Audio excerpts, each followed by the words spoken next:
Hello and welcome to Stories, the True and the Fictional, the Indie Author Podcast supporting indie authors from all around the world. This episode is brought to you by Rebecca Kearsells of the Rising Dawn series. You too can become a sponsor by heading on over to buymeacoffee.com/STTATF or follow the link in the show notes. And now, let's get into the show.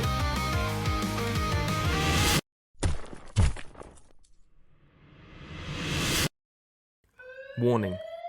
Listening to this episode may cause your TBRs to grow in size. Hello guys and welcome to a brand new episode of Stories, the True and the Fictional, the indie author podcast supporting indie authors from all around the world. I am one of your hosts, Jay O'Brien. With me always is our resident reader, Ryan. Ryan, how are you doing? I am living the dream, my friend, living the dream. Just not much to tell you since we recorded this morning. And just loving. We had a really good episode this morning. Had another good episode tonight. A returning guest who we had a lot of fun talking to last time, and a lot of fun talking to this time. She seems to be an expert at story pitch. I will say that. That's 100% true. And this story pitch was the first time it was actually painful for me. I'm not going to tell you why. Watch to the end and you'll find out how annoying I found it. Ryan's very happy. That's your clue. But yes, guys, we had Vita Luna back on. She was on over a year ago, I believe. She's from the Netherlands, I believe. Wonderful, very bubbly girl who is very, very good at story pitch. So before we dive into that wonderful episode, check out our sponsor, Rebecca Kearsells. Check out our honorary sponsors, Janelle Schiecke and Alexander Robb. All their links are down below. And buy some merch, support the show. It's all down there. Have a gander. And let's go talk to Vita Luna for the second time. Vita Luna, welcome back to the show. How are you? Thank you for having me. I'm pretty good. It's Awesome. It's going to be fun. We're going to talk books. We're going to talk about what you're up to, and we're going to do a whole lot of icebreakers, which we're going to start right now. I believe Ryan is the one that's going to kick it off. Yep, and I have a very simple first icebreaker. Dwarves or elves? Ooh, well, I like both, but I'm gonna have to choose elves because I'm a big fan of Holly Black and her books. Okay. I don't know if you guys know them. I know the name. I've heard of it. Yeah. She's written the Spiderwick Chronicles and the right, Cruel yeah. Prince, yes. and they're all with elves. And I also love Legolas, of course. Now, be honest, is it Legolas or is it Orlando Bloom? I think a mix of both. Yeah, they Both. casted him very nicely. Orlando Bloom with pointy ears. Just, yeah. Fantastic. I read something today that aside from when he says to Frodo in Fellowship of the Ring, "You have my bow," he does not directly speak to Frodo for any other time in that trilogy of movies. Wow, that's wild. I read that today. That's funny. Now I'm gonna have to go back and rewatch them and go, wow, that's actually true. Yeah, me and my wife recently watched them, like not even a month ago, and it still shocked me that he didn't speak to him. And it's funny. We're also my wife made me very happy, man. She actually wanted to watch The Boys, which is my favorite comic book of all time. And so we're watching it together. We're up to almost finished season 2. And we just had the reunion of Carl Urban and John Noble, Denethor and whoever Carl Urban's character's name was on in Lord of the Rings. I can't remember the name of the character, but their father and son in The Boys. So I thought, and when we're sitting there, my wife's like, "Who's that again?" And all I said was, "Choose angrily." Because when he eats, when you got subtitles on when he's eating those tomatoes, it just says "choose angrily." Exactly. Cool, cool, That's cool, cool. fine. All right, so the next one's a bit of a fun question, Vita. If you could have a talking animal sidekick, what would you pick? And bonus points if you Ooh. pick a voice. Like, who's he going to sound like? A voice. Ooh, that's a good question. I would want it to be a cat because I Mm. love cats. I used to have two, now I have one. I've had them since I was like 9 years old, and I love to just have conversations with them. The first Yep. voice that popped into my head would be Danny DeVito. Of course, of course.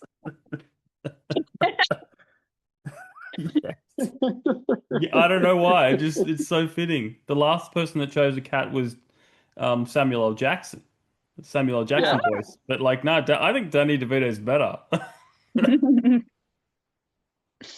It, I can just picture that, that episode of Always Sunny in Philadelphia, Mm. where your cat will be like, and then I just started blasting.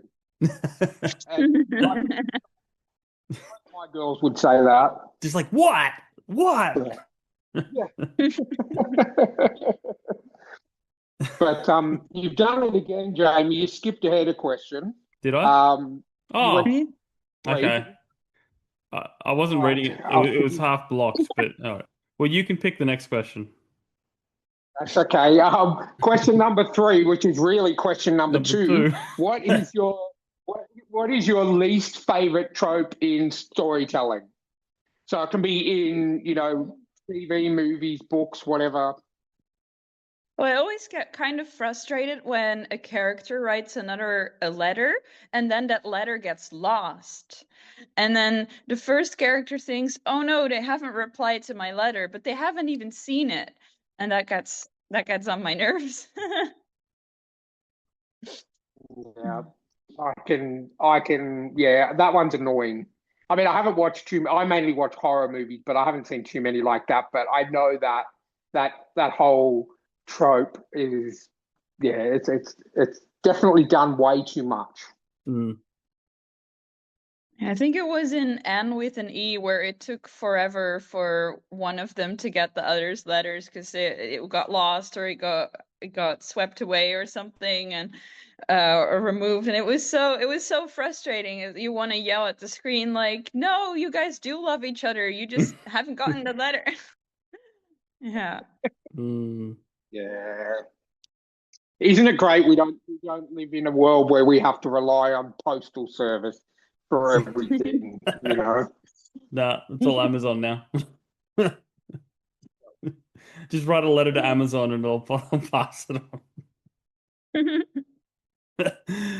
All right. Question number four, which is actually number four. What book or story would you love to see adapted to film? Bonus points for choosing actors and direct, like build us the cast kind of thing. But you can't choose your own book because in this fantasy world, your book's already turned into a movie. So, Ooh, nice. That's funny because I actually put a lot of casting ideas for my book on Instagram like this week. Um, but another book that I'd like to see is the Ruby Redford series. Hmm? I don't know if you guys have heard of it. It's like middle grade spies. Ooh. And I think it could be directed by someone who, like, for example, Brad Silber. I think his name is Silber Ling, something like that, who directed the Lemony Snicket movie. All So right. kind of someone who's familiar Oh, yeah, with yeah. children's adaptations. And I think Ruby Redford could be played by Quinn Copeland, who's a young actress who is very funny, and I think she would be able to pull it off. Cool. I'm just Googling these people because I'm old. Okay. Yeah, I was Yeah. going to say I recognize the series. that name of the actress sounds familiar. What's she been in? What else has she been in? She was in Punky Brewster, I think. Yep, Yeah. yep. I get it. Yep. And that's, well, Boy Kills the World. Yep. Not much because she's young, but Yeah. Yeah, exactly. What? But I She's done 493. She's done more movies than Michael Caine. No. wow. Um, she's won an award, so that's cool. Yeah. There you Yeah, I go. think Okay, Ruby all right. Redford in like the first book, she's about 13 years old or something. So I Hmm. think we'd need a young actress to play her. Good choice. Okay. Yeah. Uh, All right. excellent. Well, question number 5. Dr. Emmett Brown arrives in your driveway and says, "Great Scott, I need your help to confuse an archaeologist. What should I take back in time and bury in the past?" Um, well, I was thinking about this, and I was thinking, I don't know how old porcupines are, but I think it would be so confusing if you put like a porcupine quill, one of those pointy things, Mhm. because like, what is that? It's one of the strangest animals out there. I think it would be confusing. Yeah. All right. And how far back would you take it? Maybe we can put it in a strange region where there are no porcupines. So if we Yes. if we if we I don't know if there are porcupines in like France or Germany roaming around, but if we put it there, I'm doing the Google. Okay.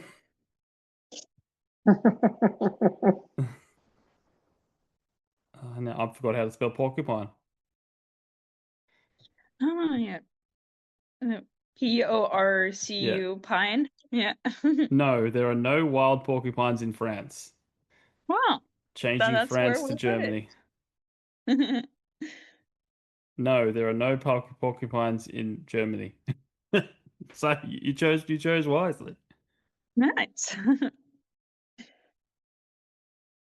That's pretty funny. Wow. Well, we flew through them, didn't we? I suppose you just want to talk about your books now. Sounds good. What do you Sounds want to good. know about them? Well, which one you sent me two covers, so which do you want to tackle first? We got the dinosaur one, Um, or we got the ooh, yeah. Which do you I want to think plug? we can first start with the strength and spring in Camden. Oh yeah. Okay, I'll bring it up. There we go. Yay! Bright green color cover. Sorry. So you do these yourself? Did I remember correctly? Yeah, I make them myself, yeah. And then you've got the greens. I remember last time you were on, you mentioned you were talking about you were in the middle of writing this one, I think. Yeah, I think I was writing both Winter and Worries in Camden then, Mm, and that's part 3 of the series, and then this is the finale, part 4, because mm. it's Seasons of Camden, and then every book is themed to a season. So you Yes, start with summer, then you got fall or autumn, depending on where you live, Australia. and then winter, and then it ends in spring. So I've just finished it. It's brand new out now, and I'm very excited, but it's also very strange because it's been almost exactly 5 years since book 1 came out, and to now Wow. be done with the whole series, Mm. that's yeah, that's quite a Wow. strange feeling. So do you want to give us a basic rundown of what happens in this, or the basic story of this book, this finale in the series? Yeah, so the book series, it starts with Audrey, a young man who wants to become a baker, but he doesn't really dare chase his dream because he's so busy taking care of his father, who has dementia.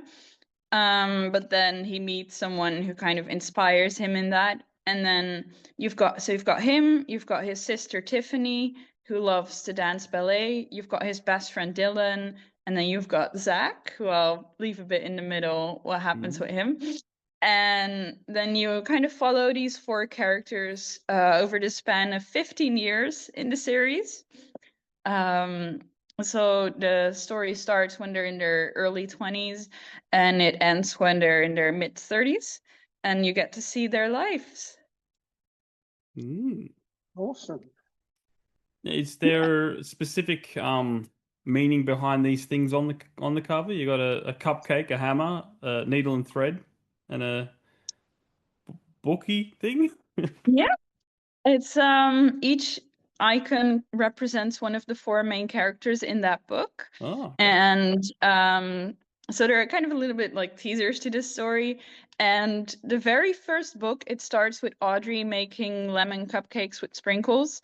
And he does that again in this book as like a callback to the first one. So that's we've got the cupcake for him. The book will represent Dylan in this one, the hammer Zach, and the needle and thread Tiffany. Cool. Yeah. So is it like a fully closed off ending to the series, or are you leaving room for more seasons? Or to Ooh, circle yeah, back? it's like uh it's really like a wrapped up ending. But I mean, there's always room for in a few years to have another generation of these characters, see what they're up to. So I'll never say never, but for now, this is the complete story. Yeah, cool. All right, so we want to look at And the you other were one. saying that this one, you were saying that like this the finale is out now, so people can buy all four. Yes, it's you can find it on Amazon and other websites. It's both as a Kindle ebook and as a paperback. Grab it now, folks. You heard it here. All right, I'm going to bring up the other book because it's a favorite topic of mine. The dinosaur that went Ooh, raw. yeah. So this is quite a funny one. Because in book 2 of the Camden series, Dylan he reads out a storybook to a child, and it was The Dinosaur That Went Roar. And then I thought, well, to celebrate 5 years of Camden, why not release that book as an actual book? Yeah. So it exists in the world of Camden, and now it exists for real too. So then I started to draw some dinosaurs and made a picture book. And I see that only one of them goes raw. Yeah, that's a main dinosaur. That's the one that goes raw. Yeah. The other dinosaurs are kind of judging him because he's not very good at roaring yet. That's why they think he's a boar. It's Well, all in rhyme. oh, cool. So it's a bit of a kid's book, like a proper kid's book. Yeah. Yeah. Yeah, this is really for little ones. Yeah. And you drew you did all the drawing yourself? Yeah, I made all the dinosaurs by hand with first pencil and then pen and felt tip. Excellent. So is there much depth to it, or is it just about the dinosaur that goes raw? Yeah, this one was Yeah. really just for fun to Yeah. have like a little bonus. It was I released Strength and Spring in Camden, and then it was the next day that I said, surprise, there's another bonus book. And what was funny was yesterday I came home from the book market and there was a mug delivered to my house. It was a black mug. And I was like, who sent this to me? And then it said, put hot water in it. And I put it in. And then I saw these dinosaurs appear on the mug. So my dad had sent me a mug with the dinosaurs on them as a surprise. Yeah. So Cool, I like that. did he put his name on it, or was it just seriously just like some random mug from someone that you didn't even know where it came from? So he had to. It was anonymous. So I first like I asked in my friend group, like, did any one of you send me this? And everyone was quiet. Yeah. And then I sent like to my dad, hey, I got a mug delivered to my house today. And he was like, did you put water in it yet? So then I knew. I was like, Then you knew, yeah. That's so cool. That's so cool. Yeah. So what are you working on at the moment? Is there any more projects coming along? Ooh, well, right now I'm taking a little break after finishing this series, but I'm working on another book with a friend soon, which will be set in high school, senior year, and it'll be in the vibes of like Battle of the Bands music, and we'll be also writing some songs for it, so that we'll have actual lyrics in the book. So that will be fun. And do you guys know Anne of Green Gables? Yes, yes. No, of course we do. Because that text is so old that it doesn't have copyright anymore. Yeah, So public anyone domain. can. Public domain. Yeah. So I'm wanting to make an illustrated version of it myself, Okay. and illustrate it really old school with the ink and the what is it called? Is it called a quill? I think so. Yeah. Yeah. Oh, that'd be interesting. Yeah. Ryan wants to know if Anne of Green Gables is public domain, why there isn't a horror movie on it about it. Exactly. Exactly. I mean, Say, I know Mike, yeah, there are animes of it at least. Okay. Yeah. It's Anne of at the Green Gables moment- is really. At the What were you moment, saying? the big thing at the moment, the big thing with public domain, a lot of the Winnie the Pooh, Peter Pan, Bambi, all of that kind of thing is public domain now. So there's a company that are making horror movies based on those titles. Popeye the Sailor Man as well is a horror movie based on him. A lot of good. I'm a massive horror fan, so but yeah, I've watched pretty much all of them. They're pretty intense. I can't. That does sound intense. I can't even think of a good name for Anne of Green Gables as a horror. Because I think it's got to be Anne of, of something. Like I Anne think of. that the big thing is, still keep the original name, but just have like a subtext underneath, like Yeah. Winnie the Pooh. The Winnie the Pooh horror movie is Winnie the Pooh Blood and Honey, and the Bambi one is Bambi the Reckoning. Well, And, there you go. just keep Anne of Green Gables, The Reckoning. There you go. Yeah. But I remember, and correct me if it's not you, but I remember from our last chat, Vita, was it yourself that you were working on a book with some young kids that you were teaching, I believe? Oh, yeah. That's a true. good memory. Heroes of Sky City. Yeah, we have 2 Heroes of Sky City out at the moment. We got number 1 is just Heroes of Sky City, and then we have Heroes of Sky City 2, The Revenge of Slippery Steve. I love it. The Revenge of Slippery Steve. I can just see. I can see like an MCU version of that. Now we can sell that to Tim McKay. So yeah, how was that? I mean, I remember you told us last time it was a lot of fun working on that with some of the kids. But are you still doing that kind of thing with some of the kids?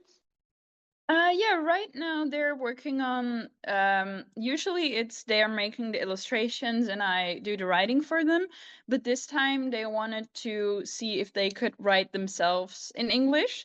So they're working on that at the moment. And I think they're both about halfway in their stories. So when they're done, I'll make sure to check it all and see if it makes sense and everything, and polish it up. And then there should be a new Heroes of Sky City coming. Yeah, made all by them. Awesome. No, that's really good for encouraging the next generation of writers. We just finished doing an Instagram live with a friend of the show who's a horror writer, and his daughter is 9 years old, and she just started writing her first story. And he's trying to give her tips and pointers, and she's just like, "No, Dad, no, this is my story. I want to write it like I want to write it." So it's good that they're willing to take your feedback on board. Yeah. Yeah, I'm excited to see what the new stories will be like. I know there's going to be lots of action in it and lots of chaos. And I'm also working on a fantasy trilogy. But that one, I've been working on that for a very long time. But that one, I'm thinking of going to agents with to try and query. But then I first want to really polish it up and make sure I'm ready for it, because I've heard a lot of stories about the query trenches, as they call them. Yeah. There's someone I've been meaning to get back on. She was on a while ago. I did it without Ryan. Emma T. Elias, I think, and she's at least within the last year, she got an agent, and she succeeded at that. So that'd be something cool to talk about, because it is tough. Like I haven't even bothered about doing it. I'm just like, I'm happy writing, putting my stuff out there. People will find it, people enjoy it, but I don't think I'd have the patience to, like, and even if someone picks up the book, then it's like, okay, now I've got to wait a year and a half, 2 years for them to release it. I'm going like, Yeah, I that's just true. want my story there now. So, Yeah, I saw an announcement the other day of someone saying, my book is going to be released in 2029. And I was like, that's like 3 years from now. Yeah. I hate it. I see my one gripe, but I guess it'll be right if you're working on multiple projects, because you can go, okay, I've written that one, give that to them, I'll focus on this, Yeah. So is that like a life goal for you to be like, to go traditionally published? Oh, well, I do like being an indie author, but I would want to try. I want to, like, I'm I always dream really big. So my biggest dream is for one of my books to become a TV series or a movie. So that's what I'm hoping happens in the end. Everybody wants it, but then, like, the thing you're worried about is them changing it so much that it's only your book by name. It's just Yeah.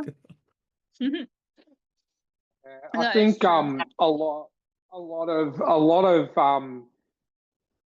book adaptations that have come out over the last, say, 10, 15 years have been nothing like the books at all. But I will say that, and I can't believe I'm saying it's Disney that have done it. Disney have done the Percy Jackson series into a TV show. They did the movies that came out quite a while. The movies were loosely based, because I've read all the Percy Jackson books many times. I grew up on them. I love them. And the TV show that's just finished its second season is probably one of the closest adaptations I've seen in recent history, in terms of being close to the books. So yeah, if you like that kind of stuff and you've been holding off on watching that show, watch it, because it's very much like the books a lot. So, and it's very good. Yeah, I heard a lot of good things about it. The only trouble with those series is that sometimes they wait too long in between seasons, and then the children suddenly look like they're 19 when they're still supposed to be 14. Yeah, Stranger Things. Yeah. Sweet Tooth. I love Sweet Tooth, but that kid grew up fast. It's funny when they're 10 years old, and then they're boom. Resident Alien, Ryan, the kid, he shot up quick. Yep. 4 seasons, and he's like, I'm a child. Yeah, I think so. You're getting, when you set stories around, kids when they're, between 12 and 13, they have, kids have that era. It's like 12, 13, and then, it just takes 1 year and they look like they're 5 years older. Yeah. It's just like, me and my wife recently watched the Harry Potter movies recently, and those movies came out once a year. Yeah. Like religiously once a year. And there's still 1 year where, they still look reasonably young, and then the next movie comes out the next year and they all look like they're 25.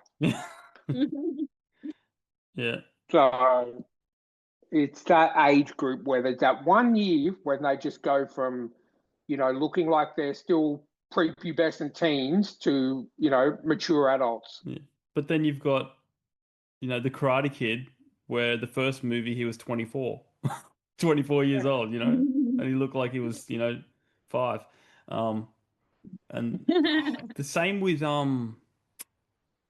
is it Avatar, the live action Avatar Last Airbender? Like that kid's like 21 or something, Yeah. Are you talking about the The live action. TV, the TV series or Yes, the yeah, TV series.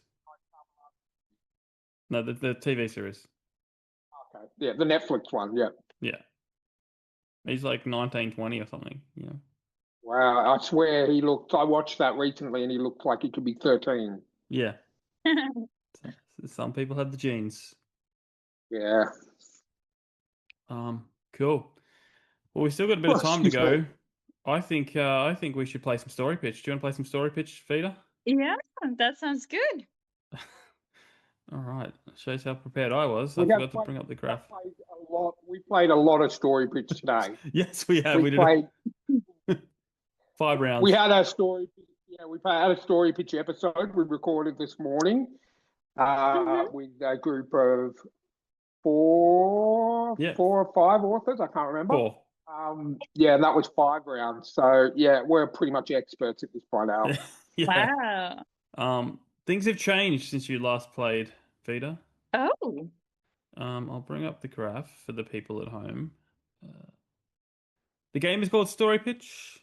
You've played before, but I'll say what it is anyway. Setting, genre, main character, and a crazy addition. You give us a number between 1 and 12 for each of the categories, and then you pitch us a story, essentially. But the new exciting feature is we have four graphs to choose from. Ooh. So first of all, you give us a number between 1 and 4 to pick your graph, and then you give us 4 numbers on that graph for each of these, if that makes sense. Okay. I'm just going to get my note ready. So when you're ready. Yeah, so essentially you're just picking, the first thing you're picking is whether we're going to go from graph 1, 2, 3, or 4. Yeah. Okay, so because there's 4 seasons, I'll pick graph 4. Oh, okay. So we're going graph 4. Okay, now give us 4 numbers for each of these categories. Okay, I think we're gonna go with 2. Yeah. Then 4. Yeah. Then 2 again. Yeah. And then 8. 2, 4, 2, 8. Yeah. All right. Okay. So, wow, you've gotten something brand new that we've never had before. Your setting is an underwater city. Okay. Underwater city. Yep. Your genre is action adventure. Oh wow, it's setting up to be Aquaman already. That fits. Well, oh my gosh, this is perfect. Your main character is a hot air balloon pilot. Okay. And your crazy addition, which is someone or something that must appear in the story, even for just a second, is a conga line. Conga line is... That's the dance where everyone, grabs each other's hips and the dances along. Primarily done at weddings, I believe. Okay, conga line. Okay. Yeah. So sure, I can work with that. So you've got a action adventure set in an underwater city. Your main character is a hot air balloon, and you've got to have a conga line. So, my hot air balloon pilot, he isn't very happy with his life. He feels like it lacks adventure, and he's supposed to get married, but then he's like, I can't do this. So he goes away in his hot air balloon, kind of leaves his fiance in tears. And then he hasn't really thought this through. He doesn't have enough fuel, so he lands in the middle of the sea. And then he ends up he ends up like almost drowning, but then he gets saved by people from an underwater city. And so now he's there, and they are in trouble because their resource of air is almost depleted, and there's an evil like creature that is trying to hog all the air. And so he has to go on this huge adventure to try and defeat the creature. And when he does, they have this big party, and he does a conga line there. He's very happy. and he sends a letter to his fiance, saying how sorry he is for running away, but he lives in the underwater city now, and she ends up having been with his brother the entire time, so it kind of course. works out for the best. Oh, I love it. Quality, very good, very good. It sounds like a Hallmark movie, to be honest. But Yeah. All right, round 2. Let's say you can't use this graph because you just use it. So 1 to 3. Yeah. We have number 2. Okay, graph number 2. And What are then your... we're gonna go. Oh, do I have to pick numbers Yeah, again? 4 numbers. Yeah. So 1, Mm-hmm. 7, 6, and 12. 1, 7, 6, and 12. All right. Okay, your setting. We haven't had this one in a while, but it was regular. But your setting is a community radio station. Ooh, radio, nice. Yeah, your genre is dark comedy. We've had this before, plenty of times. Your main character is a bounty hunter. Ooh, what is a bounty hunter? It's like so it's basically someone that hunts down criminals, but like outside the law. But then he takes them to the cops and then gets a reward. Ah, like a vigilante. Yeah, yes, but like kind of like, but he gets paid for it, and the cops aren't out to kill him. Like like he won't get arrested. He won't get arrested for it. Like that sort of thing.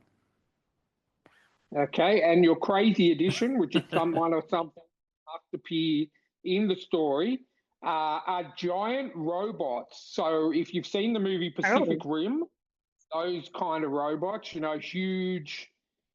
Think Power Rangers, Voltron, the big robots that you see usually at the end of those episodes. They're the kind of robots we're talking about. Yeah, robots big enough to fight Godzilla.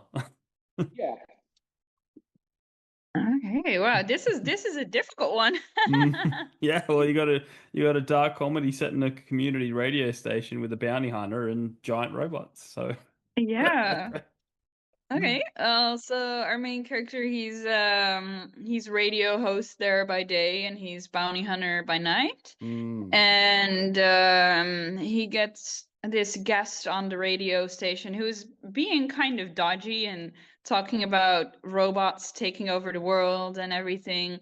And he thinks like maybe there's something to this, so he tries to follow him, and he discovers that there are people building this huge robot that wants to like stomp around the city, and then he has to try to stop the power source off the robot to stop this from happening. The police doesn't really believe him at first because they think he's just being silly, and he gets into a lot of funny scenes where he gets being thrown out of the police station when they say no, stop talking about this robot. But then the robot starts actually going on a rampage, and the police like, damn, he knew what was up. And then they kind of work together to try to stop the robot. There you go. I must say that you're very good at this game of coming up with things on the spot. Like we literally give you the ideas, the categories, and bang, off you go. Like we've had people who can't do it, like need to take a little bit of time to think about it. And I mean, that was a tough one. That was a tough one. But you still managed to do it. You didn't have any pauses. You knew exactly what you're talking about. And yeah. Yeah, I always say I can make a story out of everything. All right, you want to go one more? You want to do one more? Oh yeah, sure. Yeah. Give me this time. You guys can pick. You guys can try to make it as hard as possible for me. Oh no, that's okay. There's no fun with that, Okay. There's no. We'll have wheel 3. Graph 3. Yeah. And we'll have 1. Oh yeah. 11, and then 3 and 9. Oh no! Oh no! Oh no! Is this what it Uh-oh. feels like, Ryan? Is this what Yep. it feels like? Yep. You're gonna have to explain it, but okay. So your setting is a ballroom competition. Okay. Your genre is action comedy. Mm-hmm. Think some Jackie Chan stuff. Your main character is a voice actor. Oh, okay. Your crazy addition, which is someone or something that just, even if it's just for a second, and that is J.A. Bryden on a date with a Valley girl. Oh, so you're in it. Me. Yes, I'm in it. This is You're payback. This is payback from Ryan because we have an option that says Ryan watching a western because he hates westerns. Me, I personally can't stand the Valley Girl accent. You know, from the girls in America that like like whatever like that. I can't do the accent, but that I just so for punishment for Ryan getting the western one too many times. I'm now in it having a date with a girl that I can't that drives me up the wall, pretty much. Okay. So in my story, you are the main character. You are a voice Oh, actor, well. and you want to narrate a book, like one of those old royal books, like a Bridgerton kind of book is what you want to narrate. But the author doesn't believe that you're a good fit. So she says you have to prove that you fit into the Regency era. You have to win a ballroom competition before you can narrate my book. Of course. And you need a partner for this. Oh, no. So she says, I can find you someone to be your partner, this famous author, and she finds you the Valley Girl. So you and the Valley Girl, you are the action comedy part comes in with you guys trying to learn the ballroom moves and it all going wrong at first because you don't really get along, but then you find some things that you have in common and you end up winning the competition and getting the girl. Wait, you mean I have to be with the Valley Girl? Yeah. Oh no. Yeah. This It's a is horror a horror. story. It's a horror, not an action comedy. Oh. Yeah, okay. Interview over. No. I think that's a good way to end the podcast with that in our memory for a long time. Okay. No, well, I'm not going to be sleeping well tonight. I know. Thank you. Maybe there's a second movie, you know. Maybe you and the Valley Girl break up and you meet you meet another person at another ballroom competition. A mountain girl. I don't know. I don't want to think about it. Thank you for joining us, Vita. Again, it was such a good time. Went by quickly, but Thank you. as we always do, we'll give you the floor. Tell our listeners and viewers where they can stay up to date with what you're doing, whatever you want to plug. The floor's yours. Thank you. You can find me on most of the social medias as 3 Muse Days, so like a little 3 and then Muse as in the band and then days.